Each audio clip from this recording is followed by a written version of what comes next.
ನಮಸ್ಕಾರ ವೀಕ್ಷಕರೇ, ವೀಕ್ಷಣಾ ರಂಗೋಲಿಗೆ ಸ್ವಾಗತ. ಇವತ್ತಿನ ರಂಗೋಲಿ ವಿಶೇಷ ಹೇಳಿಕೊಡ್ತೀನಿ. ಅಧಿಕ ಮಾಸ ವಿಶೇಷ ಪ್ರಾರಂಭ ಇವತ್ತಿನಲಿಂತ ಶುರು ಅಲ್ಲ. ಇವತ್ತು ಅಧಿಕ ಮಾಸ ರಂಗೋಲಿ, ಈ ರೀತಿಯಲ್ಲಿ ರಂಗೋಲಿ ಅಲಂಕಾರ ಹಾಕಿನಿ. ನೀವೆಲ್ಲರೂ ಮೆಸೇಜ್ ಮಾಡ್ತಾ ಇರಲ್ಲ, ನೀವು ಹಾಕುವ ರಂಗೋಲಿ ಶೇರ್ ಮಾಡಿರಿ, ನಮಗೆ ಕೂಡ ತೋರಿಸ್ಕೊಡ್ರಿ ಅಂತ ಹೇಳಿ ಪ್ರತಿದಿನ ಮೆಸೇಜ್ ಮಾಡ್ತಾ ಇರಲ್ಲ. ದಿನಾಗ ಒಂದು ರಂಗೋಲಿ ಅಲಂಕಾರ ತೋರಿಸ್ತಾ ಏನಲ್ಲ, ಅದೇ ರೀತಿಯಲ್ಲಿ ಇವತ್ತು ಶುರು ದಿವಸ ಈ ರೀತಿಯಲ್ಲಿ ರಂಗೋಲಿ ಅಲಂಕಾರ ಹಾಕಿನಿ. ಒಂದು ವೇಳೆ ನಿಮ್ಗೆ ಇಷ್ಟ ಅನಿಸಿದರೆ ನಾಳೆಗೆ ಈ ರಂಗೋಲಿನ ನೀವೆಲ್ಲರೂ ಇದೇ ರೀತಿಯಲ್ಲಿ ನಿಮ್ಮ ಇಷ್ಟ ದೇವ್ರನ್ನ ರಂಗೋಲಿಲಿಂತ ಅಲಂಕರಿಸಬಹುದು. ನಿನ್ನಿನ ವಿಡಿಯೋದಾಗ ಹೇಳಿಕೊಟ್ಟಿನಲ್ಲ, ಗಣೇಶನ ಕಮಲದಿಂದ ಬಿಡಿಸಿ ಅಧಿಕ ಮಾಸ ರಂಗೋಲಿ 33 ದೇವ್ರನ್ನ ಬಿಡಿಸಿ, ಜೊತೆಗೆ ದಿನನಿತ್ಯ ಹಾಕುವ ರಂಗೋಲಿಗಳು 24 ಕೇಶವನಾಮ, 33 ಗೋಪದ್ಮ, ಶಂಖ, ಚಕ್ರ ಮತ್ತು ಅಂಬಾರಿ, ಕಾಮಧೇನು ಮಾತ್ರ ಈ ಮಣಿ ಮೇಲೆ ಹಾಕಲಿಕ್ಕೆ ಜಾಗ ಸರಿಯಿಲ್ಲ, ಅದಕ್ಕೆ ದೇವ್ರ ಮನೆ ಕಟ್ಟಿಗೆ ಹಾಕಿನಿ. ದಿನನಿತ್ಯ ಹಾಕುವ ರಂಗೋಲಿಗಳು ಮಾತ್ರ 24 ಪದ್ಮ, 33 ಗೋಪದ್ಮ, ಗಣೇಶನ ರಂಗೋಲಿ ಬಿಡಿಸಿ ಅಧಿಕ ಮಾಸ ರಂಗೋಲಿ ಹಾಕಿ ಅಷ್ಟದಳ ಪದ್ಮನ ಬಿಡಿಸೀನಿ. ಬೆಟ್ಟ ರಂಗೋಲಿ ಪ್ರತಿದಿನ ಹಾಕಬೇಕು ಅಂತ ಹೇಳಿ ಆರೋಗ್ಯಕ್ಕೋಸ್ಕರ ಪ್ರತಿದಿನ ಬೆಟ್ಟ ರಂಗೋಲಿ 41 ಬೆಟ್ಟ ಬರುವಂಗ ರಂಗೋಲಿ ಅಲಂಕರಿಸಿ ಸಂಜೀವಿನಿ ಬೆಟ್ಟ ರಂಗೋಲಿ ಅಲಂಕಾರ ಹಾಕಿನಿ. ಅರಿಶಿಣ ಕುಂಕುಮದಿಂದ ಅಲಂಕಾರ ಹಾಕಿನಿ. ಸಂಜೀವಿನಿ ಬೆಟ್ಟ ರಂಗೋಲಿ ಭಾಳ ಚಲೋ ಬಂದದ ಅಲಂಕಾರ. ಒಂದು ವೇಳೆ ನಿಮ್ಗೆ ಇಷ್ಟ ಅನಿಸಿದರೆ ಆ ರಂಗೋಲಿನ ನಾಳೆಗೆ ಅಂದರೆ ಮಂಗಳವಾರ ವಿಶೇಷ ಹನುಮನ ರಂಗೋಲಿ ಹಾಕ್ತೀವಲ್ಲ, ಜೊತೆಗೆ ಹನುಮ ರಂಗೋಲಿ ಜೊತೆಗೆ ಸಂಜೀವಿನಿ ಬೆಟ್ಟ ಕೂಡ ಈ ರೀತಿಯಲ್ಲಿ ಅಲಂಕಾರ ಇಷ್ಟ ಅನಿಸಿದರೆ ಇದೇ ರಂಗೋಲಿನ ಫಾಲೋ ಆಗಿ ಹಾಕಲಿಕ್ಕೆ ಪ್ರಯತ್ನ ಮಾಡಿರಿ. ಎಲ್ಲರೂ ಮೆಸೇಜ್ ಮಾಡ್ತಾ ಇರಲ್ಲ, ಪ್ರತಿದಿನ ಏನು ಮಂತ್ರ ಓದ್ಕೊತೀರಿ ರಂಗೋಲಿ ಹಾಕುವಾಗ ಅಂಥೇಳಿ ಕೇಳಿರಲ್ಲ. ನಾರಾಯಣ ವರ್ಮ ಸ್ತೋತ್ರ ಇರ್ತದಲ್ಲ, ಅದು ಮಾತ್ರನೇ ಓದ್ಕೊತೀನಿ.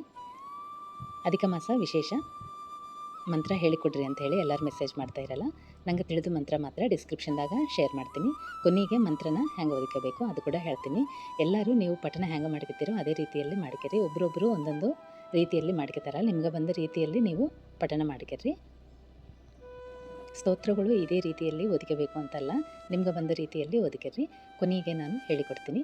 ಮಂತ್ರ ಕೂಡ ಡಿಸ್ಕ್ರಿಪ್ಷನ್ದಾಗ ಹಾಕ್ತೀನಿ, ಟೆಕ್ಸ್ಟ್ ಕೂಡ ವಿಡಿಯೋದಾಗ ಕೊನೆಗೆ ಹಾಕ್ತೀನಿ. ಅನುಕೂಲ ಆದರೆ ಮಾತ್ರ ಬೆಳಿಗ್ಗೆಯನ್ನು 33 ಬಾರಿ ಓದ್ಕೋಬೋದು. ಇಲ್ಲಾಂದರೆ ಸಮಯ ಅನುಕೂಲ ಆಗಲಿಕ್ಕೆ ಮಾತ್ರ ಸಂಜೆಗೆ ದೀಪಾರಾಧನೆ ಮಾಡ್ಕೊಂಡಾಗ ನನ್ನ ಸಣ್ಣ ಮಂತ್ರ ಅದ, ಅದನ್ನು 33 ಬಾರಿ ಓದ್ಕಲಿಕ್ಕೆ ಪ್ರಯತ್ನ ಮಾಡಿರಿ. ನಂಗೆ ತಿಳಿದಿದ್ದು ಮಂತ್ರ ಮಾತ್ರನೇ ಹೇಳಿಕೊಡ್ತಾಯಿನಿ. ಒಂದು ವೇಳೆ ನಿಮ್ಗೆ ಏನನ್ನ ತಿಳಿದ್ರೆ ಮಾತ್ರ ಕಾಮೆಂಟ್ ಬಾಕ್ಸ್ದಾಗ ಕಾಮೆಂಟ್ ಹಾಕಿರಿ. ಎಲ್ಲರಿಗೆ ಉಪಯೋಗ ಆಗ್ತದಲ್ಲ, ಇದ್ರ ಬಗ್ಗೆ ಮಾಹಿತಿ ಏನನ್ನ ನಿಮ್ಗೆ ತಿಳಿದ್ರೆ ಮಾತ್ರ ಪ್ರತಿಯೊಬ್ಬರು ಸಬ್ಸ್ಕ್ರೈಬರ್ಸ್ ಎಲ್ಲರೂ ಫಾಲೋ ಆಗ್ತಾರಲ್ಲ, ನಿಮಗೆ ಏನನ್ನ ತಿಳಿದ್ರೆ ಮಾತ್ರ ಕಾಮೆಂಟ್ ಬಾಕ್ಸ್ದಾಗ ಮಂತ್ರ ಏನನ್ನ ಶ್ಲೋಕ ಏನನ್ನ ಇದ್ದರೆ ಮಾತ್ರ ಕಾಮೆಂಟ್ ಬಾಕ್ಸ್ದಾಗ ಶೇರ್ ಮಾಡಿರಿ. ಅವ್ರಿಗೆಲ್ಲರಿಗೂ ಕೂಡ ಇದ್ರ ಮಾಹಿತಿ ಎಲ್ಲರಿಗೆ ಉಪಯೋಗ ಆಗ್ತದಲ್ಲ. ನೋಡಿರಲ್ಲ ಗಣೇಶನ ರಂಗೋಲಿ ಈಸಿಯಾಗಿ ಕಮಲದಿಂದ. ನಿನ್ನೆ ಕೂಡ ಇದೇ ರಂಗೋಲಿ ತೋರಿಸಿಕೊಟ್ಟಿನಲ್ಲ. ದಿನಾಗೂ ಇದೇ ರೀತಿಯಲ್ಲಿ ಲಕ್ಷ್ಮೀ ಗಣೇಶ ರೂಪ ಅಂಥೇಳಿ ಎರಡೂ ಒಂದೇ ಕಡೆ ಬರುವಂಗ ಲಕ್ಷ್ಮೀ ದೇವಿಗೆ ಕಮಲದಿಂದ ಗಣೇಶನ ರೂಪನ ಬಿಡಿಸೀನಿ. ಇದು ಅಧಿಕ ಮಾಸ ರಂಗೋಲಿ 33 8 ವಸುಗಳು, 11 ರುದ್ರದೇವರು, 12 ಆದಿತ್ಯ ದೇವರು, 2 ಸ್ವಸ್ತಿಕಗಳು. ಈಗ ಅಧಿಕ ಮಾಸ ರಂಗೋಲಿ ಹಾಕಿವಲ್ಲ, ಇದಕ್ಕೆ 33 ಸಂಖ್ಯೆ ಅಕ್ಷತೆ ಮಾತ್ರನೇ ಏರಿಸ್ತೀನಿ. ಅಧಿಕ ಮಾಸ ಎಲ್ಲ ಈ ರಂಗೋಲಿಗೆ 33 ಸಂಖ್ಯೆ ಇದ್ದು ಅಕ್ಷತೆ ಆಲ್ರೆಡಿ ಕೌಂಟ್ ಮಾಡಿ ಇಟ್ಕೊತೀವಲ್ಲ, ಆ ಸಂಖ್ಯೆನ ಮಾತ್ರನೇ ರಂಗೋಲಿ ಮೇಲೆ ಏರಿಸ್ತೀನಿ.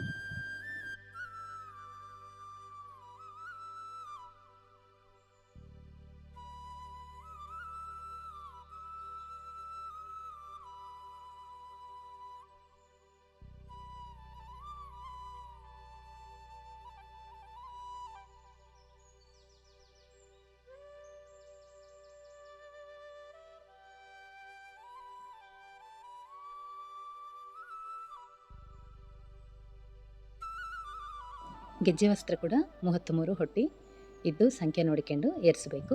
ಆದರೆ ವಿಶೇಷ ತಿಥಿ ಇದ್ದಾಗ ಮಾತ್ರ, ಅಂದರೆ ಗಣೇಶನ ರಂಗೋಲಿ ಸಂಕಲ್ಪ ಅಂದ್ಕೊಂಡ್ರೆ ಮಾತ್ರ ಗಣೇಶನ ಫೋಟೋಕ್ಕೆ 33 ಹೊಟ್ಟಿ ಇದ್ದು ಗೆಜ್ಜೆ ವಸ್ತ್ರನ ತಯಾರಿ ಮಾಡಿ ಇಟ್ಕೊಂಡು ಅದಕ್ಕೆ ಮಾತ್ರ ಏರಿಸ್ತೀನಿ. ರಂಗೋಲಿಗೆ ಏರಿಸಿದ್ರೆ ರಂಗೋಲಿ ಎಲ್ಲ ಸರಿತದಲ್ಲ, ಅದಕ್ಕೆ ಗಣೇಶನ ಫೋಟೋಗೆ ಏರಿಸ್ತೀನಿ. ಸಬ್ಸ್ಕ್ರೈಬರು ಮೆಸೇಜ್ ಮಾಡ್ಯಾರ ದಿನಾಗೂ ಗೆಜ್ಜೆ ವಸ್ತ್ರ ಏರಿಸಬೇಕಾ ಅಂತ ಹೇಳಿ. ನಿಮ್ಮ ಅನುಕೂಲ, ರಂಗೋಲಿ ಸರಿತದಲ್ಲ ಅದಕ್ಕೆ ದೇವ್ರ ಫೋಟೋಕ್ಕೆ ದಿನಾಗೂ ಹಾಕಿದರೆ ವಿಶೇಷ ಫಲ. ಇಲ್ಲಾಂದರೆ ನಿಮ್ಗೆ ವಿಶೇಷ ತಿಥಿ ಇದ್ದಾಗ ನಿಮ್ಗೆ ಅನುಕೂಲ ಆದರೆ ಮಾತ್ರ ದಿನಾಗೂ ಹಾಕಿರಿ, ಇಲ್ಲಾಂದರೆ ವಿಶೇಷ ದಿನಗಳಿಗೆ ಗೆಜ್ಜೆ ವಸ್ತ್ರನ ಏರಿಸಬಹುದು. ಇವೆಲ್ಲ ರಂಗೋಲಿಗಳು ದೇವ್ರ ಮನೆ ಕಟ್ಟಿಗೆ ಶ್ರೀನಿವಾಸ ಕಲ್ಯಾಣ ಫೋಟೋ ಅದ, ಅದ್ರ ಮುಂದೆ ಇಟ್ಟು ಮಂತ್ರ ಓದಿ 33 ಗೆಜ್ಜೆ ವಸ್ತ್ರ ಏರಿಸಿ ಪೂಜೆ ಮಾಡ್ಕೊತೀನಿ.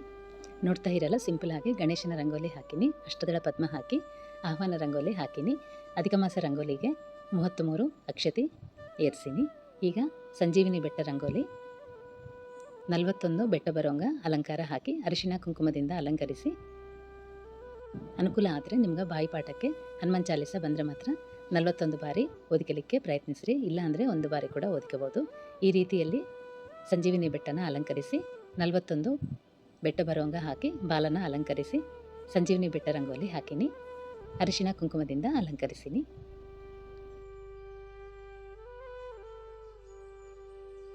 ನೀವು ಗಮನ ಕೊಟ್ಟು ನೋಡಿದರೆ ಸಂಜೀವಿನಿ ಬೆಟ್ಟದಲ್ಲಿ ಕೂಡ ಹನುಮನ ಮುಖ ಅಲಂಕಾರ ಕಾಣಿಸ್ತದ. ಯಾವುದೋ ಒಂದು ಕಡೆ ಮಾತ್ರ, ಒಂದು ರೂಪದಲ್ಲಿ ಮಾತ್ರ ಗಮನ ಕೊಟ್ಟು ನೋಡಿದರೆ ಹನುಮನ ರೂಪ ಕಾಣಿಸ್ತದ, ಮುಖ ಅಲಂಕಾರ ಕಾಣಿಸ್ತದ. ಅರಿಶಿಣ ಕುಂಕುಮದಿಂದ ಅಲಂಕಾರ ಹಾಕಿ ಬಾಲನ ಕೂಡ ಅಲಂಕರಿಸಬಹುದು. ಅಧಿಕ ಮಾಸ ವಿಶೇಷ ಅಲ್ಲ, ಅದಕ್ಕೆ ನಾನು ಬಾಲಕ 33 ಅರಿಶಿಣ ಕುಂಕುಮದಿಂದ ಅಲಂಕಾರ ಹಾಕೀನಿ. 33 ಬಾರಿ ಅರಿಶಿಣ ಕುಂಕುಮ ಅಲಂಕರಿಸೀನಿ. ಸಂಜೀವಿನಿ ಬೆಟ್ಟಕ್ಕೆ ಬಾಲರೂಪಕ್ಕೆ 33 ಬಾರಿ ಅರಿಶಿಣ ಕುಂಕುಮದಿಂದ ಅಲಂಕರಿಸೀನಿ. ರಂಗೋಲಿ ನೋಡ್ತಾ ಇರಲ್ಲ, ಅಲಂಕಾರ ಮಾತ್ರ ಭಾಳ ಚಲೋ ಬಂದದ.